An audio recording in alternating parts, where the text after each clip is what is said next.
印上去了。啊，长相思已经播了10多天了，然后大家感觉如何呢？大家可以今天留言，我们都可以看到。第二季，其实我也不知道第二季什么时候播，但是我希望大家可以先看第1季。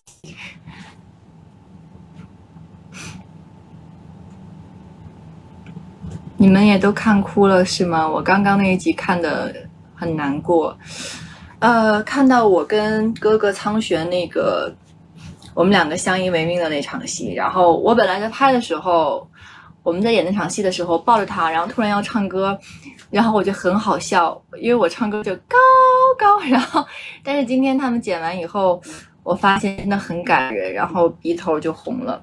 就是我觉得小妖跟苍玄他俩的宿命是一直我觉得让我很难出来的一段剧情，因为我当时在演的时候，它大部分其实就是小妖说第1集其实就是从小妖跟苍玄的故事开启的，才有了这个整个故事嘛，因为童年的一些经历，所以每当我演到这个地方的时候，我总是会忍不住的有很多的情绪，或者想到了以前小的时候跟妈妈、外婆还有哥哥小的时候那种情感，所以每次我跟苍玄我们2个一起搭戏的时候，那种感觉宿命的感觉就会更多，有时是会控制不住。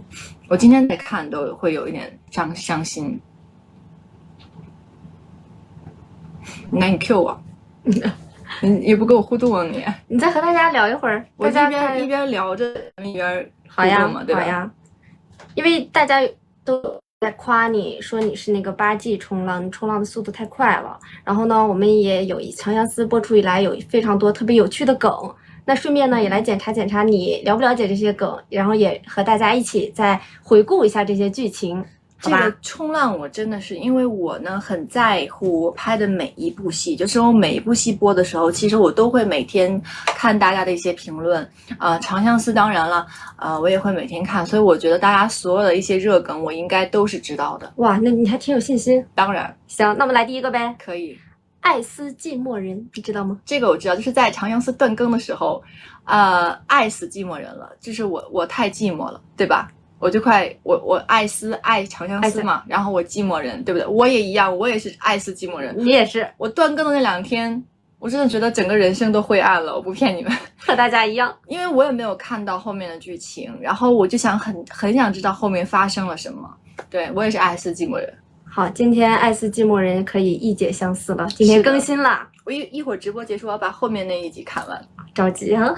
那下一个题啊，青提茉莉大战淘淘乌龙，这太 easy 了，我微博都发过了。青提茉莉就是我嘛，暴打那个乌龙，就是暴打阿念，我们2个对吧？对。你觉得你的战斗力和阿念的战斗力相比？他如果不用灵力的话，他完全打不过我，因为我当了几百年的男人嘞，对吧？有2下子。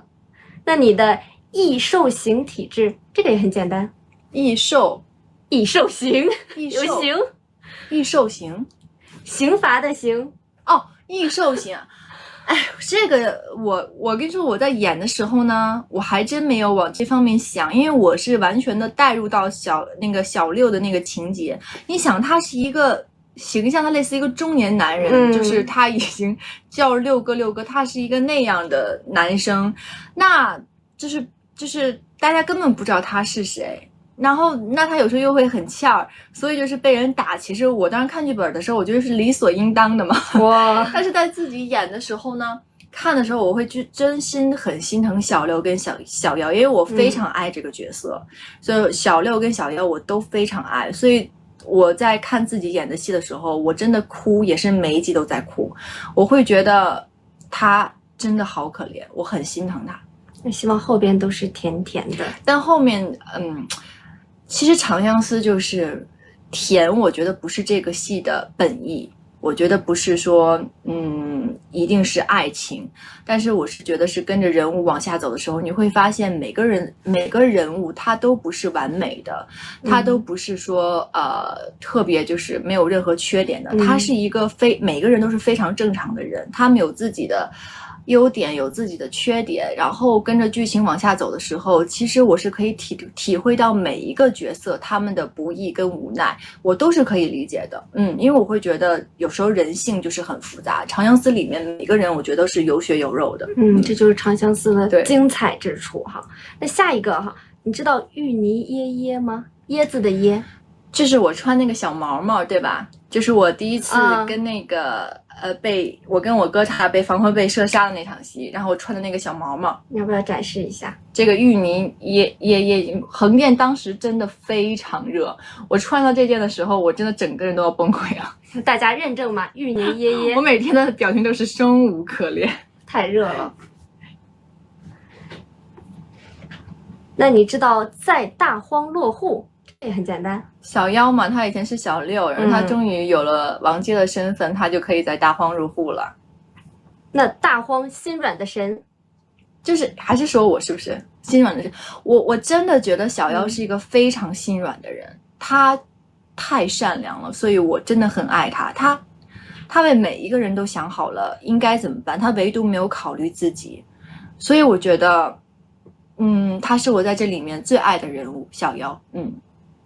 那也是谈到了非常爱小妖，有时候很心疼小妖。然后有一个词叫泪腺触发道具，就是每当一到那个音乐一响 ，BGM 一响，然后郁可唯姐的那首歌，他们说叫痛不欲生，然后我觉得很好笑，然后每次那个就是战歌一起的时候，我就会一直在哭。对，那对方撤回了一个带入。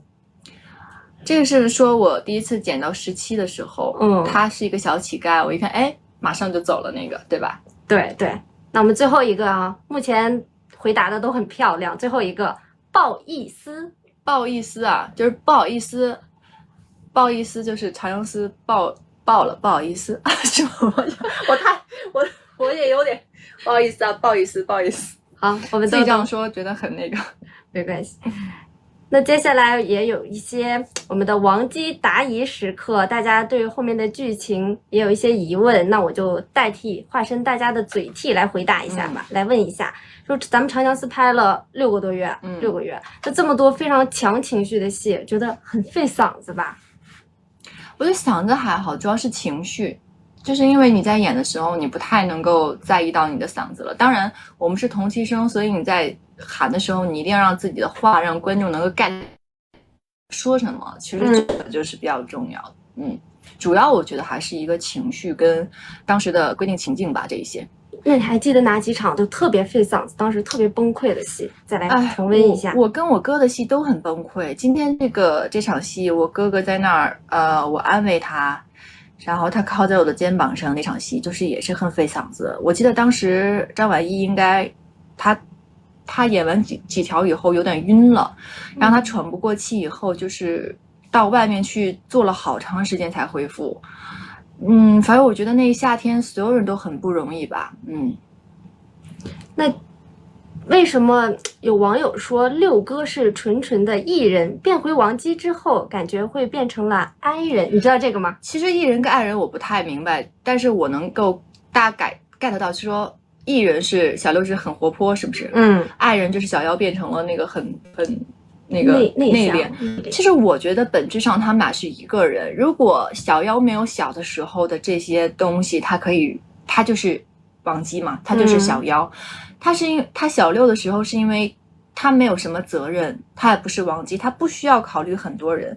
其实我很心疼小妖的，就是他没有办法，他登上了王姬的那个身份，但他不是为了自己，他还是为了哥哥。他到了那个身份以后，我觉得他变得脆弱了，因为他有了他的哥哥，有了妹妹，有了父亲，甚至有他的爱人，然后有朋友，他的担当就比小六的时候要多了很多的责任。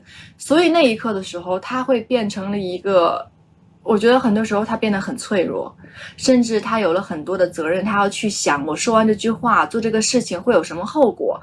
那无形之中其实是他的束缚跟枷锁，我会更心疼小妖。我们长相思里边呢也有很多的副本嘛，我们暂且称为副本，有清水镇，有浩陵，还有西岩。那基于这不同的阶段，你跟我们能够再分析一下，你最喜欢哪一阶段？其实出了清水镇以后，我一直陷入到一个 emo 的情绪，因为我觉得属于那个活泼开朗、无忧无虑的小六就在这个世间再也没有了。我每次想到就很想哭，就再也没有了。然后他变成小妖以后，其实我比较喜欢的，我觉得他每一阶段其实都还蛮难受的，让我，因为他有了责任，有了担当，有了义务，可能他某一部分。阶段性，也许他在跟防风贝玩的时候是他快乐的时间，因为那个时候不需要他有任何的义务跟担当。在某一时间，可能跟17在一起，他们两个在弹琴的时候，然后在那个陈荣府的时候，那段时间也是他快乐的。甚至有一段时间，他是跟哥哥在一起，不需要想国家大事，也不用考虑说我们两个第二天会不会死，哪怕我们只是简单吃一顿饭的时候，那个时候。他可能也是快乐的，但是我觉得对于小妖来说，他的快乐都是阶段性跟短暂的。其实后面我就会觉得，其实想到每一个剧情，我都会觉得他其实没有那么的快乐。对，那我们再聊一点开心的事情吧，就是我们的长相思里边有几只非常可爱的哈基米哈基米，你最喜欢哪一个？一开始是肥肥嘛。肥肥一天顶流就没了，然后就毛球。其实毛球，大家看我揪它毛的那个，其实剧本里没有的，是我在拍的时候呢，我就很生气，我心想又打我又扔我，然后呢，我也没有办法怎么样嘛，我心想那我就揪个毛吧，因为最起码毛球在飞的时候，它应该我就算揪它毛，它也不会怎么弄我，所以我在拍的时候我就说我要揪它的毛，然后没想到后期真的是帮我以为没有会，也许被剪掉什么的，没有想到后期真的帮我做了那个揪它毛，它叫的那个，我觉得很好玩。然后后来现在就是我们的小狐狸那个，涂山璟的那个小浣熊小狐狸，我觉得那个也超级可爱，太可爱了。那跟你拍摄的时候脑补的样子差距大吗？因为拍摄的时候都是他们的素颜。那个小狐狸还蛮可爱的，跟我想的差不多。我没想到毛球那么萌啊！那个毛球圆圆的身子，两个小细腿还在那儿翘脚，跟我想的毛球不一样，我觉得好可爱。哦，那个表情包你是不是也经常用？有，那个特别特别好用的表情包。我们看看弹幕里大家有没有什么问题？都在夸好可爱。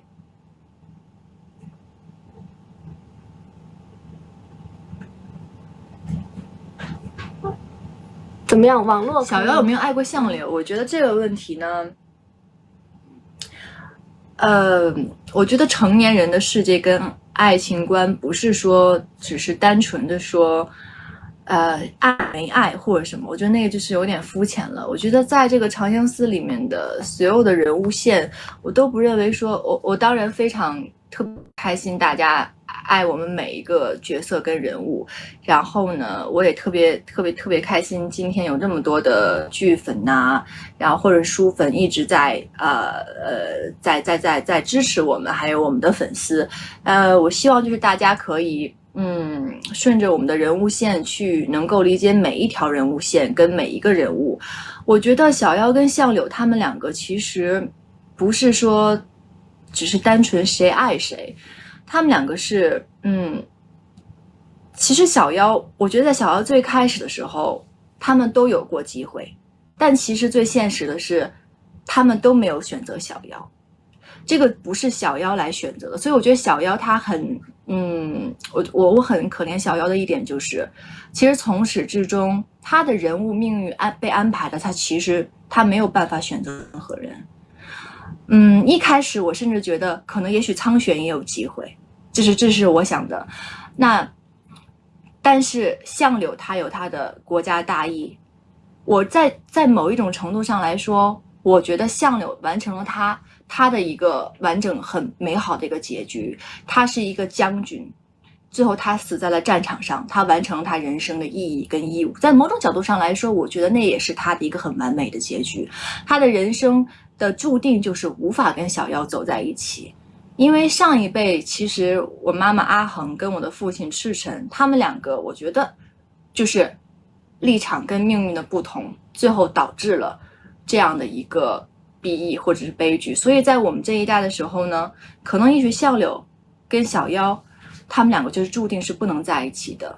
他们两个互相，比如说大家现在看的这些戏一直在觉得他们是怎么样，但我觉得是就是一个人往前，一个人往后，一个人再往前，一个人往后。在某种角度上说，我觉得他们都是清醒的，因为他们从始至终一开始就知道两个人是不会有结果的。我觉得是这样去理解吧，而不是单纯的说只是看小妖跟相柳两个人爱不爱呀。我觉得那个就是会满不是我们这个戏或者是相柳跟小妖他们两个人想表达的意义。我看到有网友注意到你的手链了，要不显摆一下？这个是小妖的小妖的那个3D 打印的，对，3D 打印的，这很酷，可爱吧？我拥有了。你拥有？有网友让你 Q 你跳那女团舞女团舞。其实我也不是不可以跳，但是没有，就是我不知道怎么。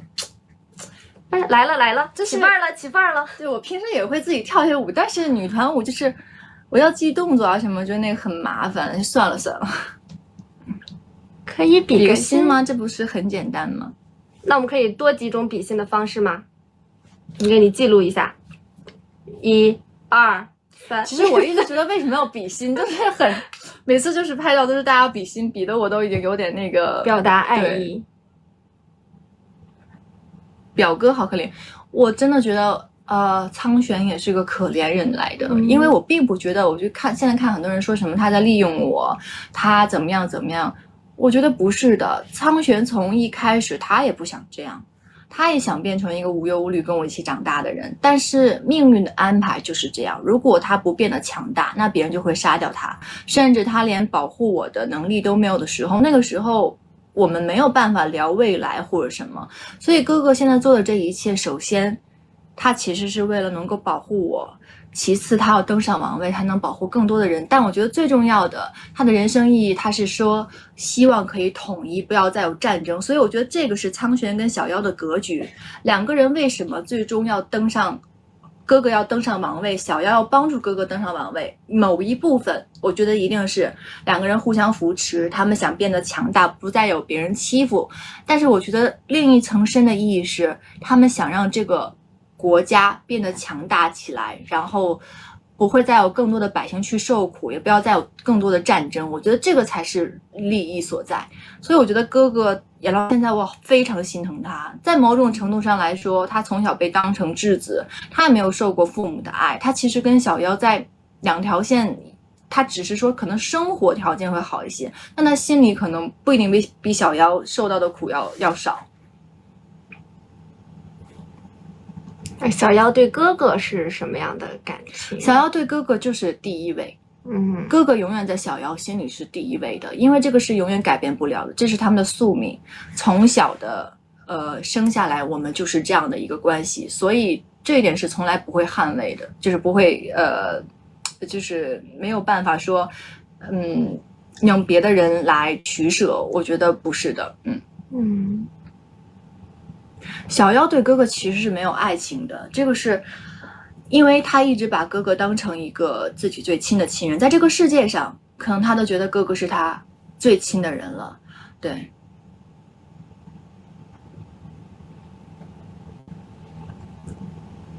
有网友提到梅林殉情的那一场戏，其实我觉得梅林殉情应该更叫说梅林虐杀，它属于小妖的一个他自己的一个高光的一个情节。因为无论是我觉得有看大家是很多的名场面或干什么，但是其实我呢是一直是跟着小妖走的，然后我会了解小妖的心态，小妖的情节，就是为什么会发展到那一步。梅林虐杀其实应该过2天就会播了吧，其实那个我演的也很心痛，就小妖从始至终他没有做错过任何事情，他的命运被安排成这样，然后所有人都是来进攻他，或者是闯入他的世界，然后闯入完了以后也是别人离开。但小妖从来没有责怪过任何人，也没有怨过任何人，而是你来我帮你，你走 OK 我也不留，我也不是说我以后一定要要你的恩情，所以这点我是很钦佩小妖的。今天我刷到一个评论特别搞笑，就是你和防风被，然后小妖学狗狗叫的那一场。我刚才有网友还说你是不是和 Piu Piu 取经了？没有，因为剧本上写着说我要学狗叫，然后我在想，怎么学狗汪好像又不好玩。然后我们在围读的时候，我就试了一个方法，我就然后我发现所有人都笑了，我说那应该还挺有意思的。后来我就用了这个。我也在网上看到有网友在看我们长相思，然后看到这一段的时候，网友家的狗狗都在跟着小妖叫。对对对，还蛮有意思的，这个挺有趣。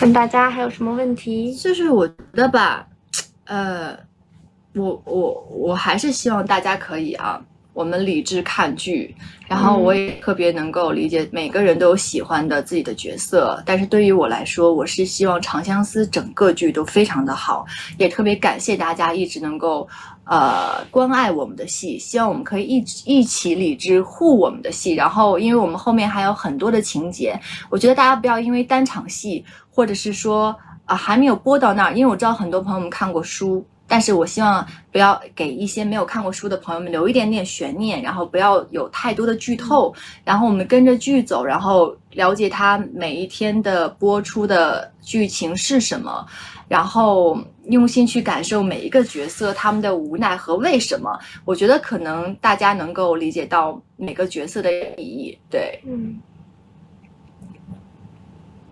其实我们在这部戏里从六哥变成了王姬，那我这样吧，我给你几个情景，然后你来帮大家来分析小六和在这样同一个情景下，他们分别会做出什么样的反应，好吗？比如说情景一，当有人要伤害对你而言很重要的人，那小六会，我很久没杀人了。哇，这六哥的震慑力。对，那我们的王姬呢？小妖。小妖是直接就是冷冷的一抬头，直接就射箭了。小妖连，我说实话，我觉得小妖才是这里面最 crazy 的人，这是我喜欢他的点所在，就是他不光对别人狠，他对自己也非常狠，这一点我其实蛮喜欢的。所以说，其实不管六哥还是小妖，对于自己重要的人受到了伤害，他们都是很义无反顾。会的，是的。那我们第二个情景，如果当小六被很重要的人撇下时，小六会，小六就那种，这辈子没有谁等谁，无所谓咯，就往前走，一种云淡风轻的感觉。那小妖呢？小妖我觉得他也是那种，他也会无所谓，但他可能他变成女生以后，多多少少会有一些小情绪在的，他会比小六多一点点。那第三个情景，如果当熊孩子阿念出没时，我们的小六会打你啊。那我们的小妖呢？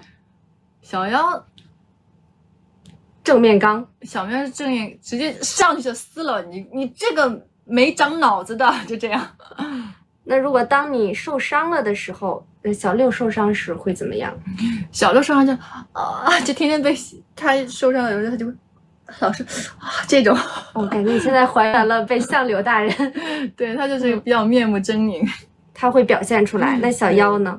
小妖就是受伤了以后就会真的是出血了，就这种。所以还是希望都不要来伤害我们的六哥和小妖。我咋演的？那个戏里可能演得更好一些，我现在这么光演很奇怪。大家有在说我们《长相思》播出到现在，其实有很多的名场面，大家印象非常深。那我们分享几个令你印象很深的名场面吧。比如说，我们先说的开心一点的，金山打滚那个。回忆一下。那天真的很热，然后我们那天的剧组晕了好几个人中暑，然后我在躺那个金山上，因为他们是从头一天就做那个金山了，那烤一天已经就是很烫到不行，然后我上去以后，我就感觉不光是硌，浑身烫啊，然后我还在上面一直打滚，然后那天的太阳直照到我的脸上，我就会觉得有一段时间我就已经是在那种晕乎乎的感觉，还挺有意思的。我从来没在金山上打滚，那是第一次演，我以为会有个特效什么的，结果我们组真的做了个金山，我都被震惊到了。那金山上的那个表情包也非常的好用，对，是，而当时我腿被打断了，然后我要在上面滚，我说导演，我这个腿断了，我怎么滚？然后就必须腿很直的，就是上身鲤鱼打挺，然后那样滚。那个金山高不高？蛮高的，当时我害怕我滚下来，我记得。那我们来分享一下下一个，也还是我们的文小六哥受刑的时候。其实你想一想，小六受了几次刑，还记得吗？相柳第一次抽了他，那算一次吧。然后哥哥打断腿那也算一次吧。如果最主要的其实是这2次。还有那个手，对，那个手3次吧，我算是。还有时不时的被咬，对，被咬那都是感觉小事儿了，然后被弄到海里那个感觉都是小事儿了。那个认错母亲的那个名场面，那个真的是太好哭了。那个鞋子是不是很大，塞进嘴里的那个鞋？当时那个鞋是真的，我跟你们说实话，真实情况下，一只鞋是塞不到嘴里的，除非捅到喉咙里面，那个是很难操作的。然后我们试了很多次把鞋折叠，其实也不能完全塞进去，因为我也知道大家观众朋友们总会在说我们古装戏就是塞一个这个，就是为什么不吐出来。当时跟导演在现场聊了，所以就是一个是说那个侍女她是会有灵力的，其次就是相当于我们那个鞋，大家可以看，其实就是有一个底儿了，然后我们相当于说它塞到了小妖的喉咙里了，所以它无法然后扔出来的时候，其实那一天我的嗓子就已经是哑的。其实我觉得那场戏大家已经在尽力的去想说怎么能让它更加真实一些了。后来那个鞋还减了一些，因为一双鞋是真的完全塞不进去，对，减了一些以后，然后使劲塞进去的。是不是把嘴都撑通了？我当时这个嘴角烂了，真的是这块被磨烂了，我记得。这个有点辛苦，但是好在是出来的效果非常好，大家看到那一场真的是哭到泪奔。对，但是可能大家还是没有因为没有太多的细节能看到那个鞋嘛，其实就有一点点遗憾。谭健次真咬吗？谭健次当然不是真咬我，拜托，真咬我，那我拜托我这个脉岂不是就真破了？假的啦，演戏都是假的了，他假装咬的。第2季会联播吗？我不知道哎，这个真不知道。你最喜欢哪个组合？我哪个组合都喜欢。我是属于因为我喜欢小妖，所以他做的所有的选择我都非常能 get 到。而且他们的每一对都是不一样的情感，我觉得。第2季都已经拍完了，我们是一起拍的。小妖对景就是我觉得就是书里跟大家呈现的，只有景是会把小妖放在第一位，就是景的第一选择是小妖。那小妖他希望有一个长相守，然后长相伴的人，所以呢，也是景第一次就是把坚强的小妖，或者说一颗摧残的心，然后治愈的一个人，因为他应该是从景的身上第一次感到了温暖。我觉得这个是他们2个在清水镇培养的一个感情，这个是没有办法去抹灭的。而且景是我觉得他占了一个先机，就是我们在说往后其实都不知道会怎样，但是景他占了个先，就是他先跟小妖有了15年之约，我觉得这一点景做的就是非常的主动嘛，然后所以小妖我觉得从始至终他都知道景是不会离开他的人，因为你像哥哥他就会想的是，其实我觉得那天外爷分析的还蛮准确，哥哥就是为了自己的事业王位，像外爷跟哥哥那样的人是没有办法的。然后相柳有自己的立场，也没有办法，那可能就是景警示会永远是第一顺位，就是小妖。你有印象？目前播出以来这些剧集里，印象最深的妆造，我先提一个，就是那个满头都是水草，就是被那个阿念。我觉得那个一点都不难看，而且我觉得那个小妖里面最好看的一个造型，就是很生动、很凌乱、很生动，我还挺喜欢那个的。还有其他场吗？比如，王姬大也不错。然后小妖后期的，我觉得也都蛮好看的。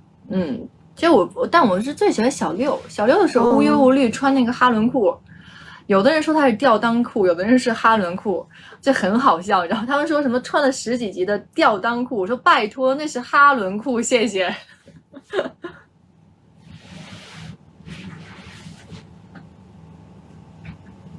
我们看看网友还有什么想问我们的。6条微博啥时候？你们没有发现吗？我6条微博都发的差不多嘞，我每天都在发微博。你已经完成了你的 flag。对呀，但是还有其他人怎么回事？来提出我们的疑问。那个苍玄是干嘛来着？苍玄是要唱歌吧？他没唱吧？然后相柳要用几种口音，还有气泡音说，他也没说，这俩怎么回事？我们浅浅的监督一下。咱们都已经破3万了，好像这破3万的时候说的吧？立的 flag。现实生活中属于喜欢他们4个哪个类型呢？我喜欢他们就是综合，对。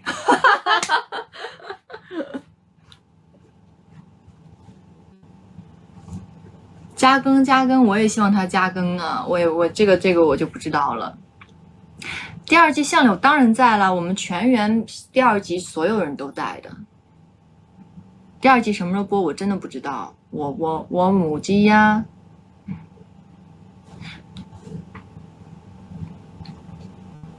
承欢记我现在正在拍摄当中，已经拍了2个月了。顶说一个都打不过，那不是我的笑场啊！我知道你们说我在逃离那个清水镇的时候，景说外面来了很多人，但是我一个都打不过。小六笑了，大家有在弹幕说是我的笑场，不是的，那个就是演的。因为其实很多时候笑场如果不是那个规定情节之内，导演也不会让你过的，所以就是都是大家设计好的。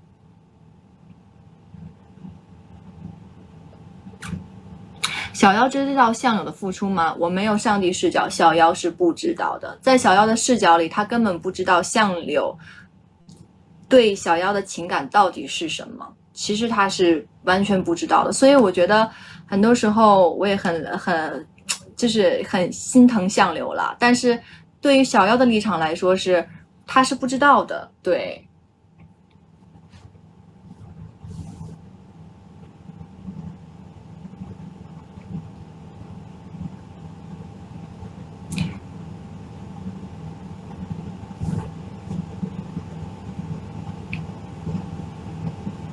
相柳后面会复活吗？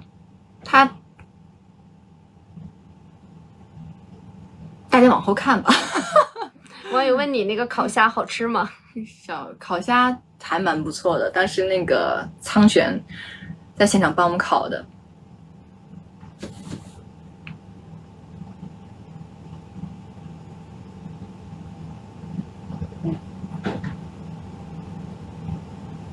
大家的问题有些快、啊。因为刚才已经答过了好多了，所以我就觉得有一些重复的问题我就不答了。和范丞丞那部戏叫啥？那叫《要久久爱》，但不知道啥时候播出。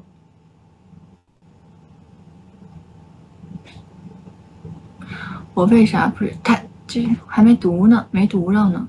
那么聊一聊今晚的剧情吧。今晚大家有看剧吗？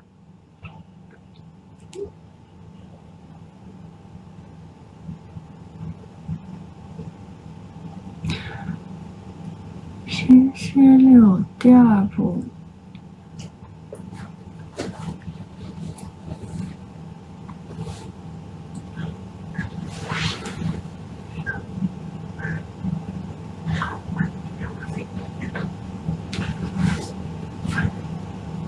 今晚的修罗场。对，我觉得其实大家，我就是还挺开心的，大家都在一起讨论剧情啊什么的。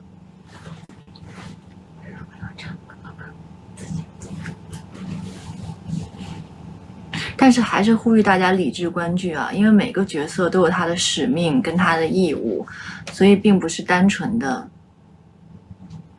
不是说我觉得只是单纯的爱情或者是什么，里面的每一个人物都是有血有肉的。所以有时候可能我特别了解大家，就是看了小说，有时候会站在上帝视角去再分析一些事情，但我觉得还是希望大家可以跟着我们每天的剧情走，就会了解到每一个角色的不易。然后我们拍这个戏拍了半年，然后从上到下呢，大家都在很努力的在对每一场戏，大家真的是有在很努力的付出了，所以我也希望爱我们长相思的朋友们，无论是你喜欢哪个角色，我们都可以一起好好的，然后支持我们的戏长相思。对，千万不要吵架啊，好好看戏，不要吵架。我们接着给大家送一些福利吧，因为我们也有收集一些网友的小心愿，然后呢，我们写在了这些小纸条里，所以你逐一来揭晓一下。我们先看看第一个，唱歌，哎，行吧，王姬殿下唱一展歌喉，让我唱啥呢？我们唱《长相思》的 OST， 可以吗？我自己唱了一首，然后还有郁可唯姐姐的那一首。我们也一起来听听歌，但是我能不能放着一起唱？我自己可以啊，可以吧？可以吗？可以，可以的。那我先放《长相思》吧，就唱，咱们就稍微整几句，轻松一点。对，我要是破音了，大家别笑啊，能听到吗？稍微紧张，喝点水。因为郁可唯姐姐她的调特别高，我唱不上去。可以的，加油！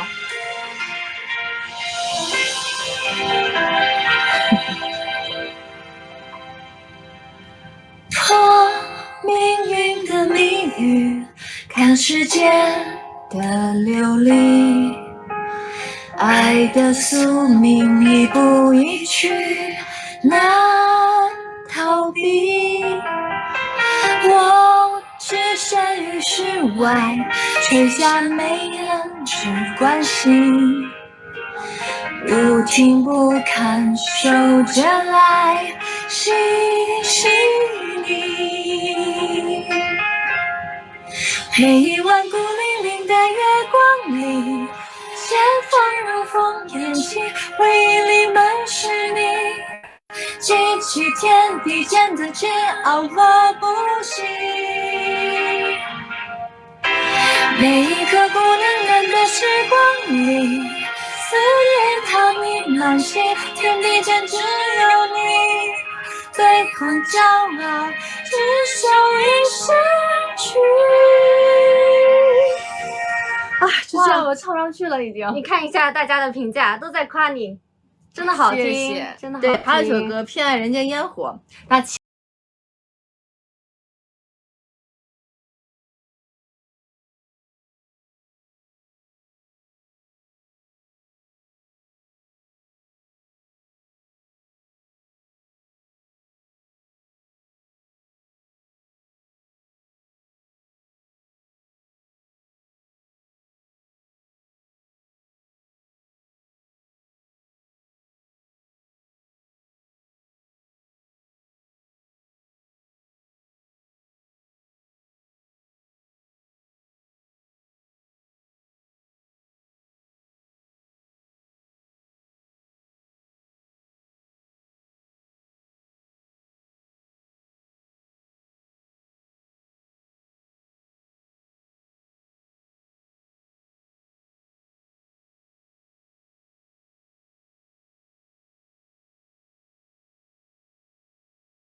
弹幕里可以聊剧情啊，都可以。那我们接着来实现大家的小愿望吧，好吗？你的面前还有，看这个是什么？以小六的口语叫人起床，起床了，快点儿，起床了。很六哥哎，不敢不起床。对，我们没有团综，目前没有任何的团综。对，看到你就眨眼了。这周有加更吗？我不知道。你是喜欢毛球还是肥肥啊？那我肯定一开始喜欢肥肥咯。5连拍这个真的太无聊了，不要不想。小小的语气让人赶紧睡觉，快点去睡觉吧，好吗？大家快点去睡觉。现在剧组会不会有讨论场？有啊，大家都会在跟我讨论《长相思》，很多人都在问我后面的剧情，我都在说不告诉你们，等你们去追戏看吧。可以反复看。对于大家小说当帝后，就是小妖，我觉得他是很有能力的，他有想做什么，我觉得他当帝后都是很容易，他只是不想要而已。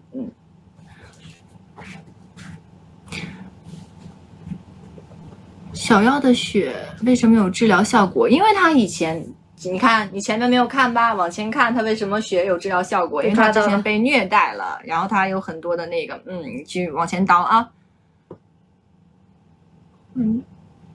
上聪路小妖学射箭吗？学会了呀，最后他很厉害的小妖的射箭，太快了，我都没看明白这个怎么给他挪走。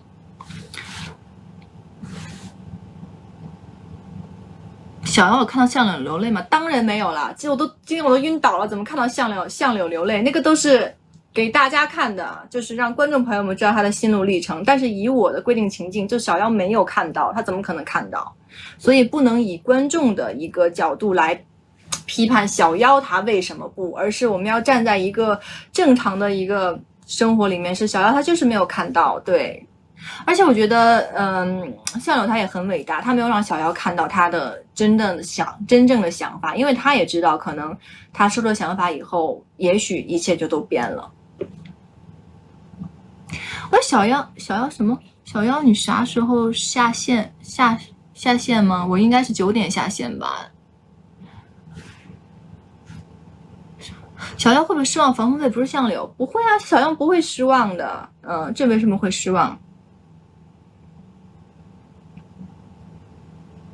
我觉得今天那场戏就是，他首先不知道是谁进屋了，然后他一看，他摘开面具那一刹那，他会有点恍惚，说你到底是相柳还是防风贝？所以他说你是，然后相柳对他鬼魅一笑，他知道是防风贝，因为只有防风贝才会做那样的表情，相柳基本上是不会笑的，所以他其实是一个防风贝怎么是你来干什么什么的？虽然他嘴上说的很硬的话，但他依旧救了防风贝。虽然他说跟相柳说我们告别吧，不要再什么，但他就是急匆匆的拿那个毒药回了。他其实他也许想看的是，可能相柳还走没走啊之类的。结果他看到相柳走了，其实她是一个嘴硬心软的一个女生。我看有网友说过生日，有人也是今天过生日。对了，今天说来巧是杨子八的18周年，18周岁。我觉得今天还在跟他们说，我的贴吧这18周岁，好像就是就已经什么感慨，已经18周年了，陪着我，所以我特别感谢我的粉丝朋友们能够陪了我这么长时间，真的谢谢你们。我希望我们再有下一个18年，一定大家都要在啊。其实我觉得今天小妖那场戏蛮猛的，你不觉得吗？就是那个石冉他们进屋的时候，我很喜欢那场戏。我在演的时候，我就跟导演说，我说其实小妖狠起来，没有人比得过他，就看他要不要。因为他使的那些，他把肚都放在那儿，他都是故意的，他就是为了让那个人走。所以我觉得小妖是一个非常聪慧的人，他就是太善良了。小妖。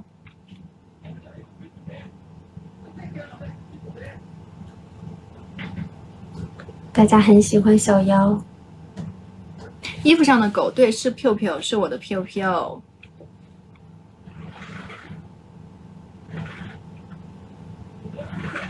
这小妖我觉得应该是长相思里面最善良，然后让我会最心疼的一个角色。当然，有一部分是因为我自己演的原因，我很爱他，所以就是我不允许任何人说他不好，在我这儿他就是这个 YYDS， 在我们心里也是。对。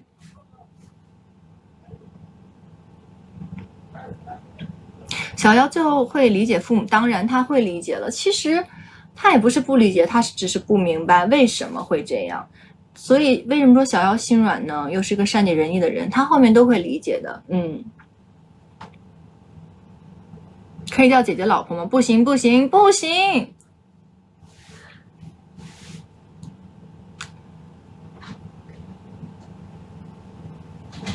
电影什么时候上？我不知道哎，其实我不太知道。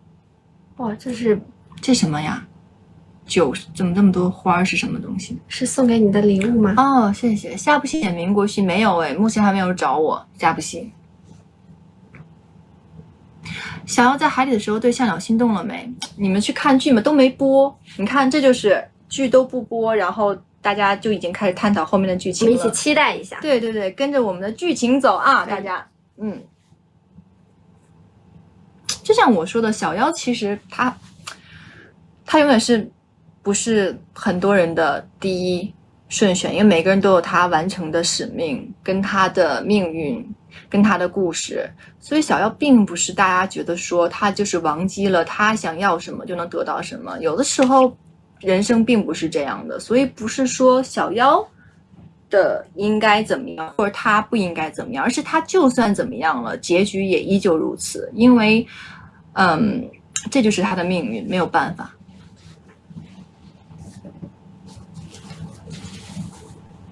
你在片场的时候和哪位演员对戏的时候笑料最多？很多耶。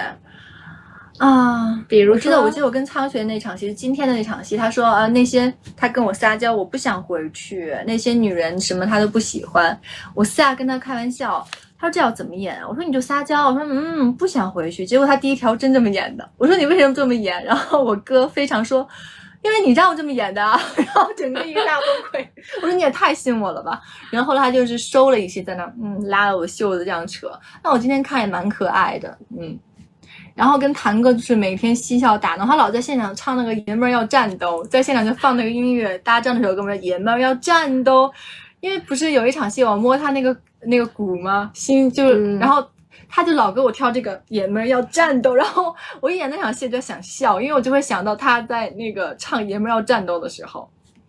然后17就是翩翩君主，就是在现场非常的温柔，然后但是他有的时候也会做一些非常搞怪的表情跟动作，就是逗我们哈哈笑，跟他平时完全不一样，大家都很有意思。拍摄的气氛很好，那可不可以为难你一下？一定要你说出一个你最喜欢的一场戏，或者是哪怕播出以来。我永远是细腻的感情能够打动到我。我跟我哥哥有一场是树下谈心，还有一场是下大雪，我去找他喝酒那场戏。其实那场戏喝酒那场戏呢，下大雪并没有什么情感，就是我后来喝多了，但是我看那场戏我很心酸，我很想哭，我非常心疼小妖跟苍玄之间的那种纠结的情感，然后互相也没有就是没有说出对方是谁。我反而喜欢那样的戏，就是让我很感动。还有就是小妖已经知道哥哥了，跟他在那喝酒，然后哥哥跟他说其实他一直没有忘记自己的妹妹，然后小妖就是默默的把眼泪流掉，就是抹掉了嘛。那场戏特好笑，我看弹幕还说苍玄，难道你没有看到你对面的那个小六在哭吗？你都不长眼吗？你不看吗？后来又有的人说大苍玄看的是一个中年男子，可能是那种在哭，他会有什么感觉啦？他一定会觉得哇，这个男人还挺感性的，怎么可能是他妹妹？所以有很多看起来云淡风轻的戏，其实背后的情绪都是在翻涌着，对，很有看点。我们当时拍摄的时候，片场有没有遇到很多的小动物？记得吗？蛮多动物的，很多阿念他们家的狗也来了，然后现场景区有很多的小流浪猫啊什么的，都很可爱。当时我记得你好像还喂了那个流浪猫，对，他们3个在那喵喵喵，你还给他们可以稍稍说一下，当时给他们还取了名字，长香叫长长，香香思思，也不知他们3个三个小猫常常相相思思，小妖的酒量很大呀，非常大。有上限吗？我觉得没什么上限，没有看他发过酒疯哎。小妖还是在酒量方面，但我就天天说，我说小妖跟苍玄两个就是很像那个喝酒达人呢，每天从早喝到晚，关键还不多，这太牛了。最近过得怎么样？过得特别好。有综艺吗？目前没有综艺，因为现在重心都是在拍戏上，可能也许之后会有吧，但是现在没有。其实有一场戏，我个人也特别的喜欢，就是小妖在教桑田医术的那一场戏。我觉得桑田跟小妖啊，他们两个就是女性力量，会让我特别喜欢。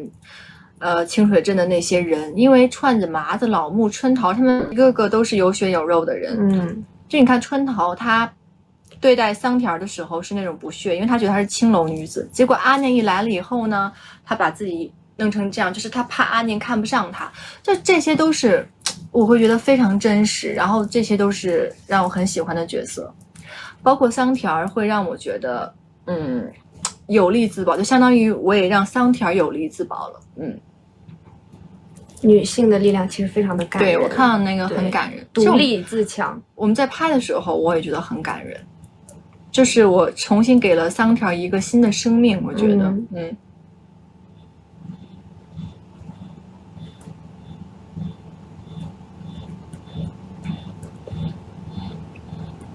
这手串真的是对小妖的。景的身上吸引小妖的是什么？他的纯良，他的善良。我觉得小妖也是个善良的人，然后景也是不会害任何的人。而且在清水镇的时候，小妖救他的原因是因为他看到了曾经的自己。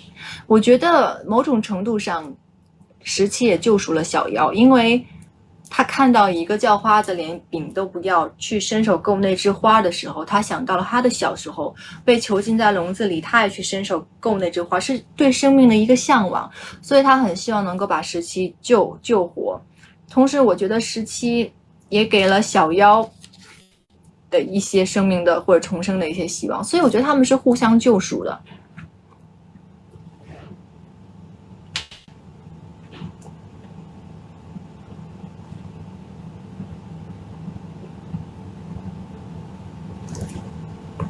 有人问你今天喝秋天的第一杯奶茶了吗？喝啥奶茶呀？我们不喝奶茶。我们现在在一个很偏僻的地方，在拍一个钓鱼，也不知道哪里的山沟沟里，没有奶茶，但有茶。喝了秋天的第一杯茶。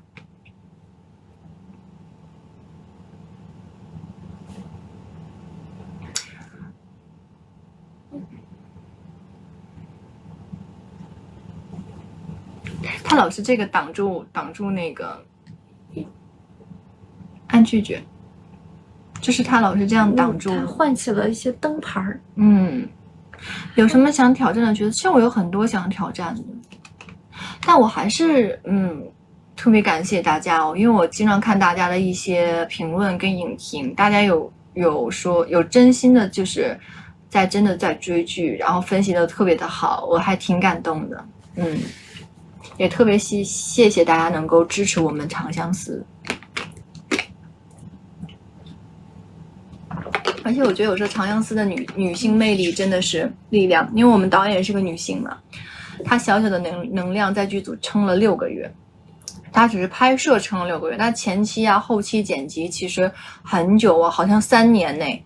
然后我们的制片也是女性，也是特别有能量有力量，也是从头陪到我们结束，然后包括我们童话老师，所以我觉得那个时候就是会让我看到内核的力量吧。然后导演每天在现场，你想一个大剧组几百号人，然后他其实压力会很大，但从来没有在我们面前崩溃过，永远是看他是会非常的鼓励着我们。对，剧组上下都有一股韧劲儿，真的。